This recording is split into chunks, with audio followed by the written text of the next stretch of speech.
Now, on 105.9 FM and streaming worldwide on the WMAL app. Vince Columnist.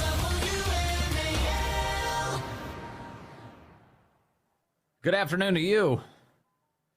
506 here, News Talk 105.9 WMAL, where we're making sense of the news. You can join us, 888-630-9625, 888-630-WMAL. Another week, another round of headlines on what the Biden administration is up to, and that includes their active collusion with the corporate news media.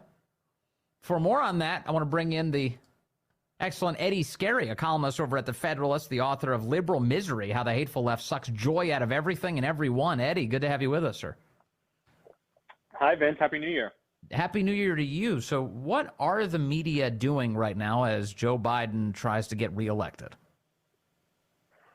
Well, it's not particularly new. I wrote this column at the Federalist simply because there was a piece that came out on the website Semaphore that was kind of just describing how the Joe Biden reelection campaign team is inviting reporters from the biggest outlets, New York Times, Washington Post, Reuters, Associated Press, all these places, inviting them for in-person meetings up at their headquarters in Delaware, and basically walking them through and saying, these are the things that we think you should be talking about.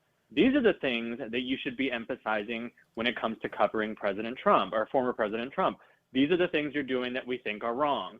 And the way this was described in this story, I mean, I appreciate the article because it's always good when you can get the insight into exactly what's going on in the world of Washington, the world of political media, because I think that's fairly few and far in between you get a real look at it.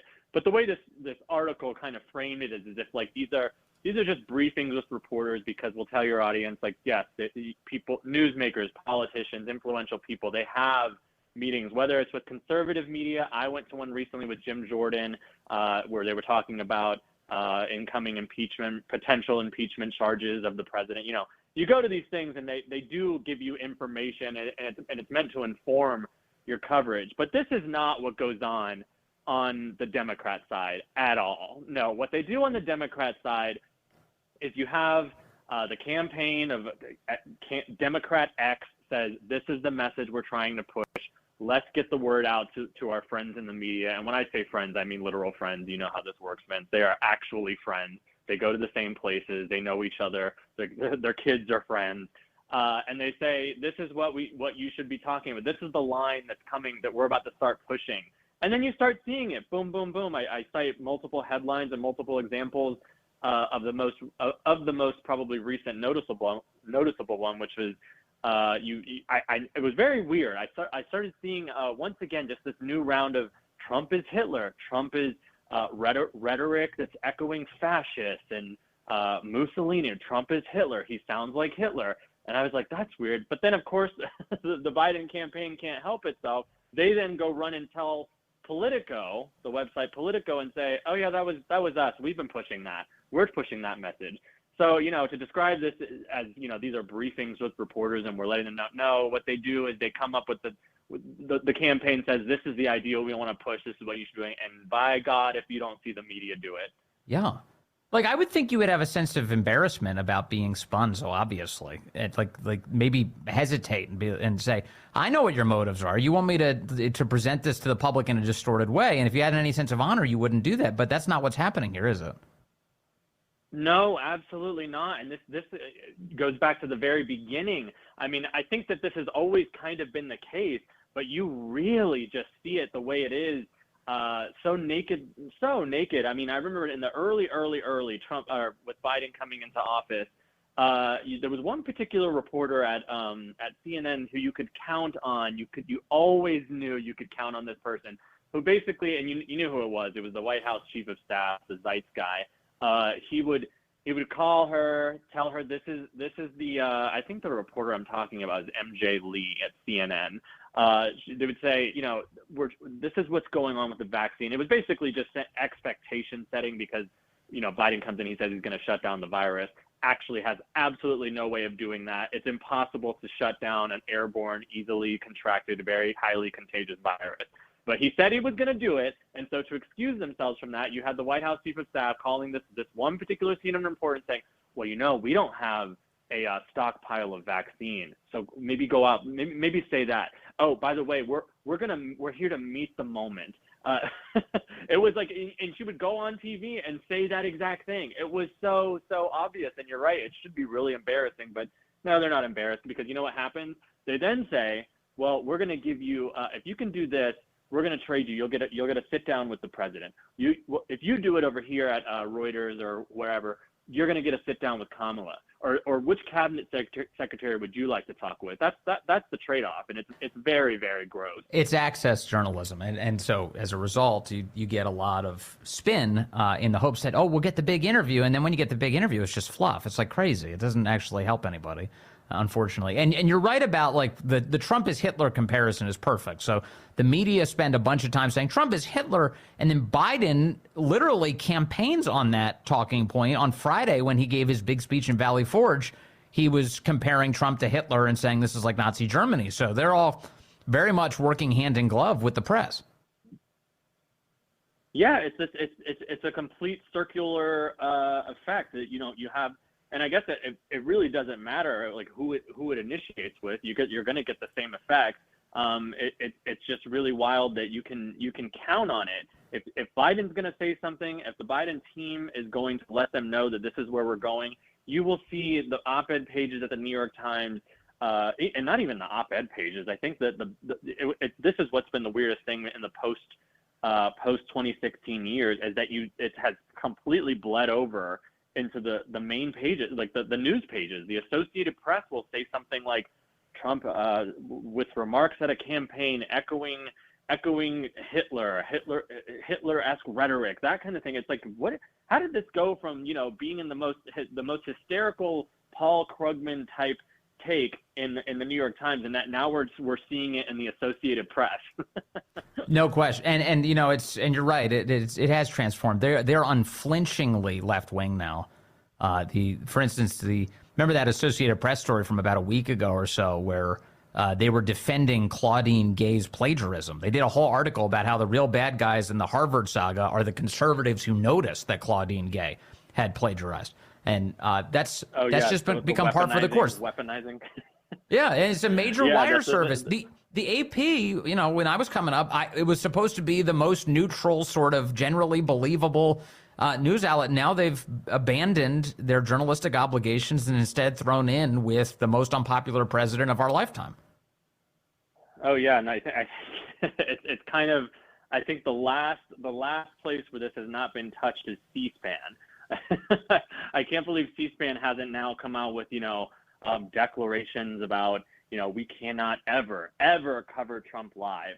We can only do it if it's going to be we get to edit it, and we can throw up fact checks. Because that's the strangest or most remarkable thing of my lifetime, or as my adult career in journalism, is how CNN, MSNBC, all the channels have decided that we cannot put certain things on live anymore. The biggest, whether it's the president of the United States, no matter how people want to see him, even if it means sacrificing ratings, we are just not putting that person on live. We cannot trust our viewers. We have to cut away the second he starts talking about anything that we care that they might care about.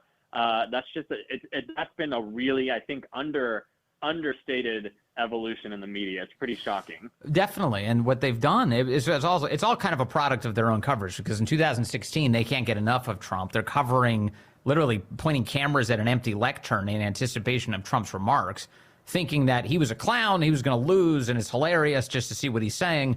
Of course, he was able to use all of that media coverage to his great advantage and win in 2016. They felt personally responsible as a result, and so they turned censorship into a virtue. This is why the social media companies and the major corporate news outlets decided that censoring information is the most important obligation they have. And the result is that you get less and less information, and you get more meddling in the election. Right. They finally had someone, and I think that everyone else on the right is kind of catching up with this, is, no, this needs to be live. And, we're not going to acquiesce to you just because you're supposed to be the arbiter of everything that's true and right. No, I can argue with that. I can tell you what's true, and I'm going to take advantage of the fact that you're putting me on TV. So exactly what you're saying is, they said, no, actually, maybe access isn't so good after all. Maybe we don't need so much exposure. Maybe we don't need maybe we don't need our president to be as available as as we would have liked, because that was what it was before all the time. It was, we don't get enough access, we don't hear from enough. When's he going to do the next press conference? Yeah. Now Trump, he does a press conference every 2 seconds. Nope, not putting that on TV. So how much worse does this get? I mean, as you point out, that right now there are any number of reporters who are going, and we don't actually know who they are. We don't know, by and large. We don't know their names. We don't know most of their outlets that they work for. They're having these secret meetings with the Biden campaign, where the Biden campaign is trying to force them to follow all of these various talking points. And for access, you will have any number of them who will very willingly do that. How much worse does this prostitution get? I love that. Well, I will say it's not quite true that we don't know who these people are. Just look at the bylines of these articles. Go to my article at the Federalist. I link to the pieces. You'll see who's meeting with the president. You'll see who's meeting with the Biden campaign and who's taking the cues. But I think that this is really honestly what desperation looks like. I mean, are we really going back to Hitler? Are we really gonna go to the next 9 months with saying democracy is on the ballot? I mean, I don't think that people who see that and say, well, I'm poor, well, I don't feel safe. Well, there are 2 hot wars that are really putting us, if we're not already in World War III, which I don't know why we're not calling that. Sounds like it, looks like it. But if we're already on the cusp of World War III, I mean, what is democracy doing for me? Like, are people really going to say, well, gosh, I mean, yeah, I'm poor, yeah, I'm not safe, yeah, there's World War III about to go on here, but gosh, I need to save democracy. Yeah, it's just very silly. This gets to the theme of Biden's campaign. Biden's campaign is not a positive vision. It's the darkest campaign that either you or I have ever seen. And he's running on this theory that Donald Trump, should he return to the presidency, will be the death knell for America. And he is trying to scare voters into compliance here. My sense, Eddie, is that it's about to get a lot darker, and with the willing assistance of the American press corps. Yeah, I don't see. I mean, because a big part of the Biden campaign is the prosecution of his political enemies, his political opponents. That's what Democrats are doing. I don't see where along this road that things don't get very, very ugly, because now we're running into the Supreme Court. We've already now, Democrats have set it up to where the 2024 election, whether you're Trump team or whoever the Republican nominee is, or your Biden team, I don't see how you believe, like how half the country doesn't say, well, this is illegitimate. If you're trying to throw the main guy off the ballot, you're already saying, well, now you've got half the country who says, well, this isn't legitimate. Yes. And then you've got, the Democrats, the ones who truly believe he should not be on the ballot. If the Supreme Court says, no, he has to be on the ballot, then you say, well, that's not valid. And the Supreme Court has been hijacked by the right wing. I mean, who's going to be okay with this? It sounds like they've set the stage for a lot of chaos, if not outright violence. And I think they're actually very okay with that. It's just so disheartening. But thank you, Eddie, for capturing all of it. It really matters a great deal, and really appreciate your time today, sir. Thanks, Ben. Eddie Scarry over at the Federalist. Always good to talk to him. It is 5:20 now. WMAL, making sense of the roads, because traffic doesn't always follow the pattern. Download the WMAL app to stream us for free. A couple of things on the agenda here. I want to get to Hunter Biden and the information about all of that artwork that he was producing and selling, and what he really knew about the buyers of that art. New information coming out today. And it's about what you'd expect. And then additionally, all these revelations coming out of these Epstein documents, you see all of the names that are involved, people like Bill Clinton and Prince Andrew. And then Donald Trump's name also came up this week. Some clarity on what that all means ahead. But let me first focus on some good news for you, at least for now. A federal appeals court has struck down the Biden administration's effort to meddle with your dishwashers and clothes washers. Why can't these people stay away from our appliances? Why are they constantly trying to make them crappier? Because that is actually the only thing they want to do. They want to make them less functional.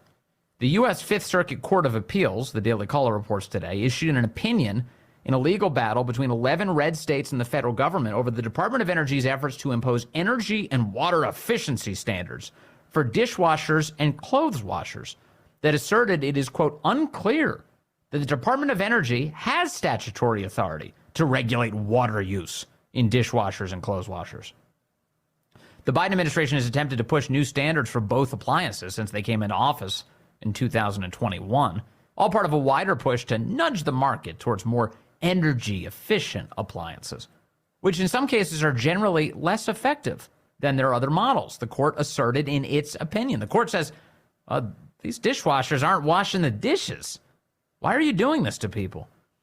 You don't even have the power to do this, we don't think, said the court. In March of 2018, the Competitive Enterprise Institute proposed standards for dishwashers that allowed the sale of models that run faster cycles. They use more energy and water than the standard dishwashers in the process. The Trump administration then adopted similar guidelines as a policy in 2020. Oh, that was something good the Trump people did for us. One of many things. But the Biden Department of Energy repealed those standards in 2021 before advancing its own standards that crack down on the faster models advantaged by the Trump administration's rules in May of 2023. So there you go. They're always meddling in how effective your appliances are. That also includes gas stoves. You've got the left is all over the place. They want to ban your ability to cook food on the finest possible stove, which is a gas-powered stove. Those are the best. I like those. Prefer gas power. Works really well. And it's affordable, too. But why would we need that? Why would we need affordable lives? They're always meddling. I remember Trump would constantly talk about the way the government interfered with your shower heads, too. Have you ever taken, gone to a house, or maybe your home has this, but with an old shower head, something from decades ago, that doesn't have any sort of new government regulations imposed upon it, and you're being hit practically with a power washer? It's the best. It's I know I'm clean. The water's coming out nice and fast. Nowadays, if you buy a new shower head, it's like a trickle. It's like little drips of water here and there. Maybe I'll be able to clean off with this thing. That's thanks to your government. They're constantly interfering. I've got friends who drill holes in the regulators in the back of those things to allow the water flow to pour right through. But we shouldn't have to jerry-rig shower heads in order to get clean. Seems like a basic blessing of liberty to be able to take a shower effectively. Coming up, more details on the Hunter Biden art scam, on the Jeffrey Epstein sex ring, and so much more on the Vince Coglianese Show. News Talk 105.9 WMAL. Making sense of the news. Hey, good afternoon to you. 5:35 here, News Talk 105.9 WMAL, where we are making sense of the news. You can join us today, 888-630-9625, 888-630-WMAL. You see, Don Lemon is returning. He's going to have a television, well, not a television show exactly, a Twitter show, an X show. Don Lemon announced today that he's going to be launching another show, an eponymous show, on the X platform. He called it a place of free speech, and he's excited to do that. He's not the only one. There was also Tulsi Gabbard announced that she's launching a show today as well. Twitter has been sharing all of that. To follow on, Tucker Carlson has already done that very thing. Tucker welcomed Don Lemon to the fray today. He wrote, "Congratulations, it's a new world. Welcome." Don responding pleasantly. He said, "Thanks, Tucker." Kind of interesting. Don't you wonder what Don Lemon's ideological bent is going to be in an environment where he's not controlled by CNN? It is. I do kind of wonder, you sort of reflect, you think of him as a reflexive left-winger, and that's probably what he is, but it'll be interesting to see if he, without any sort of editorial constraints or anybody lording over him, what he actually believes and what he says. There was a time not long ago where he said things like, he was like kind of that famous Morgan Freeman clip where the two of them are sitting around talking about, oh, we obsess too much over race. And the more you obsess over it, the worse things get. We shouldn't be obsessing about it. We talk too much about race. Don Lemon said that. And then, of course, after Trump became president, he became as hysterical as the rest of them across these cable networks. So we'll see. We'll see. We'll keep an eye on it. Maybe he'll say something interesting. Maybe he'll say something we agree with. But yet to see what that program looks like. But it's coming. All right. Meanwhile, there's some reporting today. Well, it's courtesy of Congress. The House Oversight Committee just concluded an interview today with an art dealer, Georges Burgess. I'm sure there's a French pronunciation for that. Georges Burgess. He revealed how Hunter Biden's amateur art career is an ethics nightmare, the Oversight Committee shared on Twitter. It turns out the vast majority of Hunter Biden's art has been purchased by, you ready for it? You ready? One second, I have a sound effect that will go along with this. Here it is. Most of the artwork has been purchased by Democrat donors. Can you believe it? Democrat donors are making all of these purchases. The White House claimed, the Oversight Committee says, that they had crafted an agreement to keep Hunter's art buyers confidential to avoid ethical issues. But Hunter's art dealer says he had no communication with the White House about any such agreement. That is true. They post a Washington Post article dated back to July 8th of 2021. That was the first year of the Biden presidency. The headline was, Deal of the Art. White House grapples with ethics of Hunter Biden's pricey paintings. And inside of the news report, nominally a news report, they write, White House officials have helped craft an agreement under which purchases of Hunter Biden's artwork, which could be listed at prices as high as $500,000, will be kept confidential from even the artist himself in an attempt to avoid ethical issues that could arise as a presidential family member tries to sell a product with a highly subjective value. So there is kind of an example of what Eddie Scarry was talking about at the top of the hour. The Washington Post running with that, hook, line, and sinker. Oh, White House says they've crafted an agreement. Hunter's not even going to know who purchased the artwork for $500,000. And that left the rest of us going, what? Hunter's, how is it that Hunter's not going to ever inquire? He's not going to ever once try and establish, hey, who spent all that money on my art? Not for a moment. Hunter's entire career has been about selling access to his dad, so why wouldn't this be the latest iteration of that? And of course it is. Of course it is. The New York Post summarizes some of this today. The excellent Stephen Nelson on the byline, alongside Josh Christensen. Hunter Biden knew most of his art buyers, despite sham ethics plan contradicting the White House.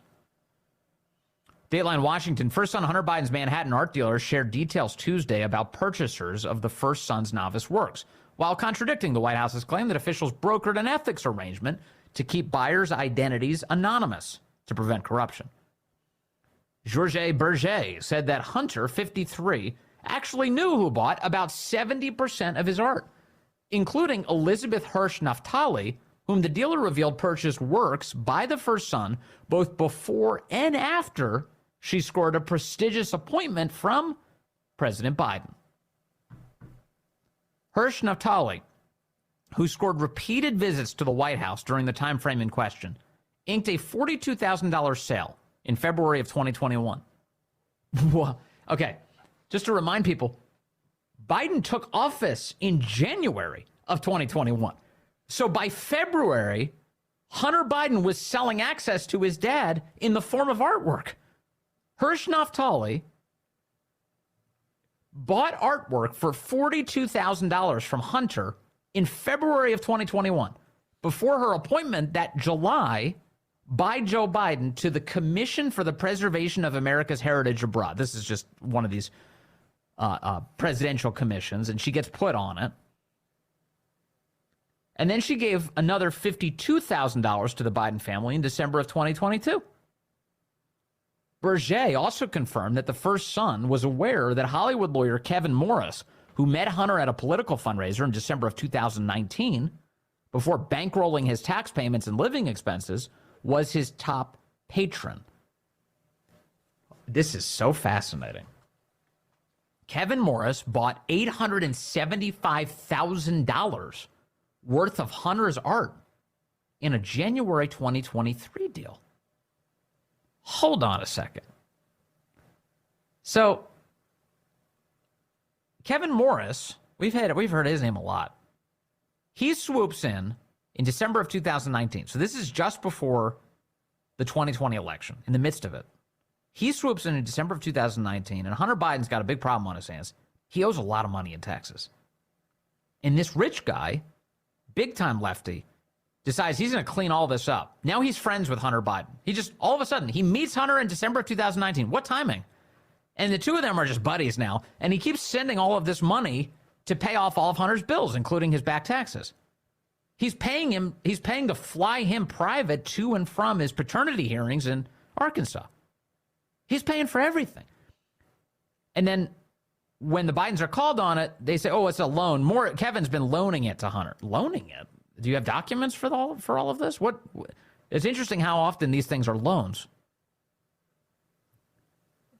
And it certainly seems to me, I've seen a lot of others say this, and apparently this came up in some congressional testimony, I think with the whistleblowers, that Kevin Morris, by giving all this money to his friend Hunter, who he started being friends with in December of 2019 at a very convenient time, that all of this money can be considered a dramatic in-kind contribution to the Biden campaign. In other words, a campaign finance violation. You know, most of us have, if you can give the max donation, it's just a couple $1,000 to a presidential campaign. But if you could pay off all of the bills that are a liability for the campaign, millions of dollars. What is that? What is that? They went after Trump for a Stormy Daniels non-disclosure agreement. You can't go after Kevin Morris for millions of dollars in payments to the Bidens in order to make their political liabilities go away? Something's up here, obviously. A source familiar with today's art dealer testimony from Georges Berger says the White House ethics agreement regarding Hunter Biden's art was a sham, they said. Quote, the White House never facilitated any agreement, despite saying the opposite to the public. Georges Berger stated he never had any communication with the White House about an agreement about Hunter Biden's art and admitted that Hunter Biden knew the identities of the individuals who purchased roughly 70% of the value of his art. The White House did not immediately offer comment on Berger's testimony, which is expected to continue through Tuesday afternoon, the Post reported. It was not immediately clear if Berger comprehensively provided buyer information after previously refusing to do so. Berger also told committee members during the closed-door deposition that Hollywood producer Lynette Phillips, who has hosted fundraisers for the elder Biden, introduced Hunter to Berger. So a bundler for the Biden campaign, Lynette Phillips, Hollywood producer, she hosts fundraisers for the Bidens, is the one who connected Hunter to the art dealer so that Hunter could then go on to sell nearly $900,000 of the art to Kevin Morris, his friend. Does this not sound like a gigantic criminal enterprise to you? Hunter, who earned millions of dollars while his father was vice president in deals that are the focus of a House Republican-led impeachment inquiry, reportedly sold at least $1.3 million in art as of this past July. $1.3 million. He just picked up artwork, and now he's selling it for $1.3 million. The Post previously reported that Hunter sold 5 prints for $75,000 each, totaling $375,000, at an October 21 Hollywood art show that controversially was attended by then Mayor of L.A., Eric Garcetti, who was President Biden's then nominee to be ambassador to India. The existence of a supposed ethics arrangement through which Hunter Biden would remain in the dark about buyer information was first reported in July of 2021 by the Washington Post, as I cited a moment ago. And then it was repeated over and over by Circleback Jansaki. They said, oh, yeah, no one's going to even know. What an amazing deal. This is so ethical. Hunter Biden won't even know who's buying all of this art. And sure enough, he actually did. He knew greater than 70% of the purchasers, according to the art dealer.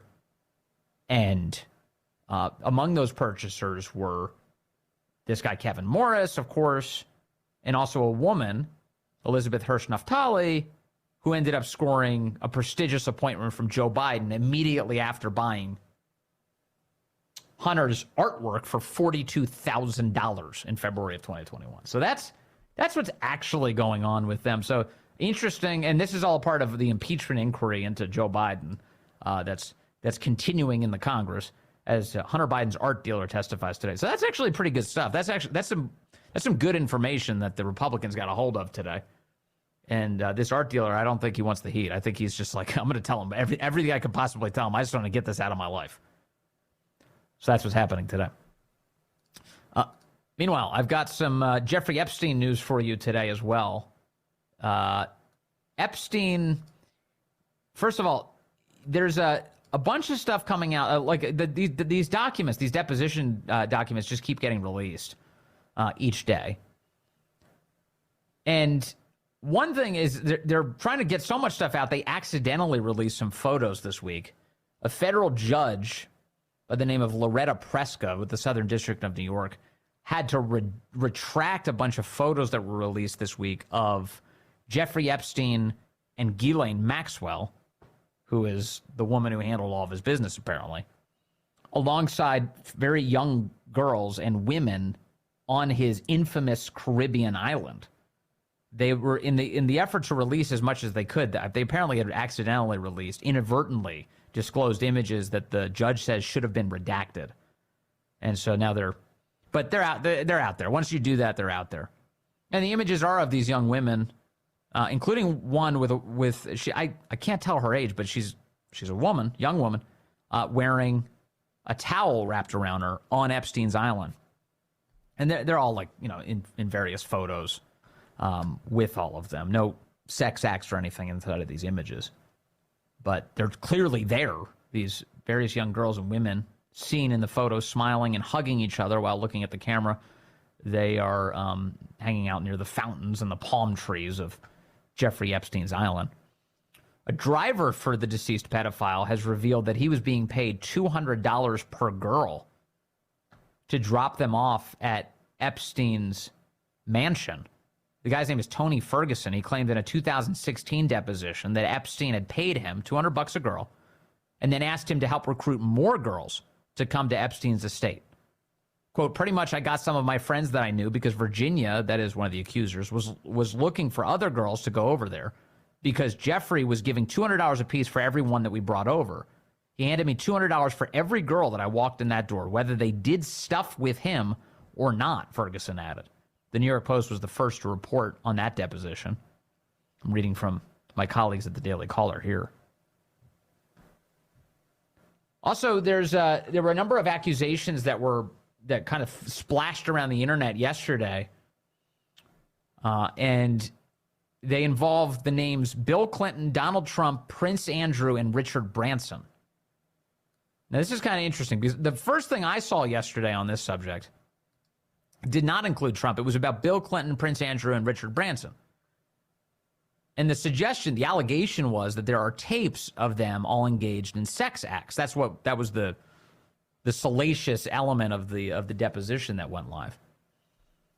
And then subsequently, there were also claims, apparently made by the same woman who was talking about the tapes, that Donald Trump was also guilty of some sort of untoward sex acts. And so let me quote here. ABC News has a write-up of this published this morning, and they say this: discredited claims, this is their headline, discredited claims about Clinton, Trump, mentioned in latest batch of Epstein docs. A new round of court records from a lawsuit related to the late sex offender Jeffrey Epstein were released Monday, which include photos from an accuser as well as an exhibit that mentions discredited allegations, that is, that she made about Bill Clinton, Donald Trump, Prince Andrew, and Richard Branson. At least 17 documents were unsealed. More than 200 documents have been released since last Wednesday. The records are part of a defamation lawsuit brought by Virginia Giuffre, an alleged victim of Epstein, against his longtime companion, Ghislaine Maxwell, that the two settled in 2017. ABC News flatly reports that Epstein died by suicide in a Manhattan jail. They don't actually know that, so I don't know why they would assert that, while awaiting trial on federal sex trafficking charges. Maxwell is serving a 20-year prison sentence after she was convicted in 2021 of aiding Epstein's sex trafficking of young women and girls. Her appeal is set to be heard in March. The documents that were unsealed Monday include several photographs that were produced by Sarah Ransom. That's the name of the accuser, one of the accusers, who filed a lawsuit against Epstein, Maxwell, and other alleged co-conspirators in 2017 under a pseudonym, Jane Doe 43. Ransom was also involved in the Giuffre case as a witness. She was deposed and provided dozens of photographs that showed Epstein, Maxwell, herself, and other young women on Epstein's private island. According to another unsealed filing, Ransom testified that some of the pictures were taken by Jean-Luc Brunel, a French model scout and an associate of Epstein, and given to her by him. Brunel died by suicide, ABC News says, in his prison cell in February of 2022 while awaiting trial on charges of rape of underage girls and sexual harassment, a crime in France. Brunel had maintained that he was innocent. So if we scroll down here, they do point to something else, obviously what I was trying to get to, which is these allegations about Clinton and Trump and Prince Andrew and Branson. She made allegations in a conversation with a New York Post reporter in the fall of 2016 that there was videotape evidence that would back up that these men were all involved in some sort of untoward sexual activity. Ransom subsequently told that New York Post reporter, who did not publish any story related to those allegations, that she, quote, wanted to retract everything I have said to you and walk away from this, according to an unsealed message from October of 2016. Subsequently, in 2019, the New Yorker reported that Ransom had told that magazine she had invented the claims of videotapes to draw attention to Epstein's behavior and to make him believe that she had evidence that would come out if Epstein harmed her, according to the magazine. So essentially, she retracted her claims about this. And so in that case, there may or may not be tapes. But to Trump's credit, and to the extent that he's been acquitted here of, first of all, he punished Jeffrey Epstein for his misbehavior at Mar-a-Lago, apparently, hitting on the daughter of one of his members at Mar-a-Lago. He banished Jeffrey Epstein for that. But also, Virginia Giuffre, in her depositions, says she doesn't think that Donald Trump was guilty of anything, not that she was aware of. He wasn't a part of any of this, unlike the other men. So that's some of the updates coming out. These Jeffrey Epstein documents continue to emerge. We'll share the details as they do. It's 5:53 now. Okay, tomorrow on the program, Alejandro Mayorkas' impeachment proceeding begins in the House. We will be talking about that with Brandon Judd, the head of the Border Patrol Union. You're not going to want to miss that conversation. That takes place tomorrow. Also, Senator Roger Marshall is with us. That'll be on the Vince Coglianese Show. Up next, the great one, Mark Levin.